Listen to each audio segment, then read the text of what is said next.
大家好，歡迎大家收睇。今日會為大家介紹蒙面超人 DX 玩具呢個 Lost Silver 嘅白銀蘋果嘅。咁啦，上一集啦就介紹咗呢個黃金蘋果啦，今次就會介紹咧白銀蘋果啦。咁啊，事不宜遲啦，我哋咧就開盒，我哋睇睇佢先。呢個咧就係白銀蘋果啦。咁咧呢個正面啦，咁啊揭開咧就有蘋果，都係有蘋果呢個蘋果環切面啦。亦都有個武器喺度嘅，咁呢度會有 LED 燈嘅。今次咧呢個做咗藍色嘅，十分之好，係漂亮嘅呢個藍色。咁啦，另外啦，開關掣仍然都喺底部啦，咁仍然都有兩個控制聲效嘅掣啦，呢個發音掣啦。咁個鎖嘅開法咧就係向上推咁樣嘅。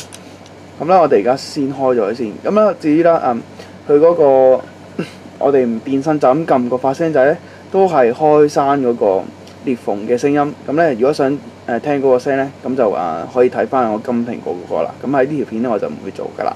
好，咁咧我哋而家咧就開咗個蝕佢先。好，咁咧呢個就係 Power On 嘅聲啦。咁然之後咧，變身之前啦，我哋介紹下個牌先。咁呢個咧就係呢個白銀蘋果嘅牌啦。咁佢個牌嘅正面係咁啦。咁自己背面咧就見到係1號，1號即係咩咧？即係海霧啦，同海霧一樣嘅。咁所以咧就變身音咧就係佢叫做日式，即係和風式嘅變身音啦，就係海霧個待機音啦。咁我哋咧而家先咧將呢個牌插咗落條腰帶度先。咁因為由於啦海霧嘅關係咧，佢本身預設咧就係海霧嚟嘅，所以你插海霧牌咧係唔會有好似插巴龍牌嗰啲有個聲效插咗去話俾你聽轉咗嘅。咁所以咧插咗就 OK 啦。就算唔插咧都係本身佢預設咗就係海霧個聲啦。不過咧我哋插咗咁就靚啲，同埋可以配合翻個鎖啊嘛。咁咧我哋而家就做埋變身啦。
咁今次呢個白銀蘋果 Lost Silver 咧就介紹到呢度，咁就希望大家繼續嘅支持，繼續收睇啊！